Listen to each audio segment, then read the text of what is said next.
Our temperature roller coaster ride continues today as now we're on the way up. And in fact, today it's actually normal. Our temperatures are right in normal range, 71, 72 degrees for our high today with a norm of 71 and lows of 50 to 51 degrees with that norm being 50 degrees.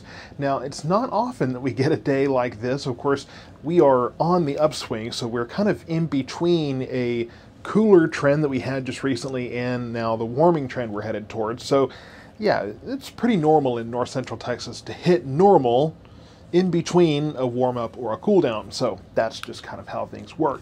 You look at the almanac and take a look at this. This is going to change pretty drastically as we get closer to really through the weekend here. 7:46 was your sunrise, 6:35 for sunset, and your moon is waning. Now, think about the fact that in just a few days, these are going to flip. So our sunrise will actually be more like 6:46, but sunset, oof, 5:30. It's going to be getting dark quite early out there, so just be ready for that.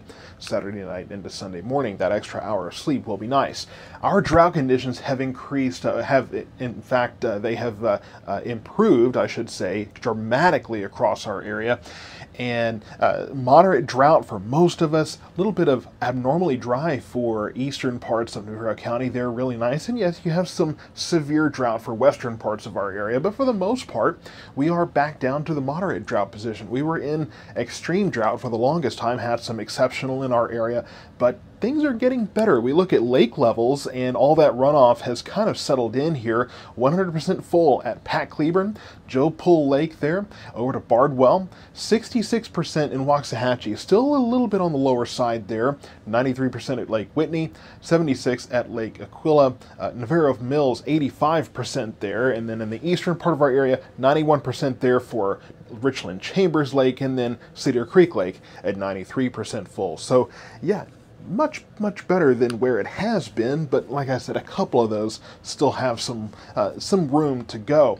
Now, what's happened here, and we've talked a lot about the jet stream as we've been talking about El Nino and those kind of things. It's still a little bit early to see El Nino really do a whole lot. What we saw was a strong front pulled that jet stream downward, and so that brought temperatures down because all that cold air from up north moved in. Well, now the jet stream is lifting back up, so we have that warm air from the south that's lifting in, and yeah, we'll be in the mid-80s before too terribly long as that jet stream continues to stay north of us, and it will take a pretty big pattern change to, again, bring that back down. This front you see up to the north, not really going to do much for us. The next system we're watching is still in the North Pacific. There's Alaska there. This is the system I'm looking at. So you can see the big curl, the big rotation there. We will have to watch and see what that does. We'll be watching this one behind it as well. So this could be our next chance to bring some showers and storms and maybe some cooler temperatures in, but models are still a little bit in disagreement, so we'll have to wait and see what that does. So looking at the forecast, 71 for your high today. Again, normal. Get out and enjoy it. Get out and feel what November, early November at least, is supposed to feel like. 75 Saturday, 78 Sunday, and then we're in the 80s. 81 Monday, 85 Tuesday. 84 Wednesday, and then Thursday is what we're looking at. So we continue to warm up here, and we will top out right around the mid-80s. Could be upper 80s if we continue trending warmer here.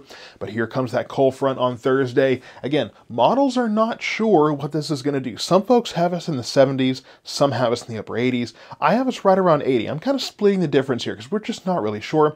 We could get a wind shift that day, a bit of a breeze out of the north in the latter part of the day if this front does come through, but we are still several days out. So stay tuned to South Metro Weather for more updates on that.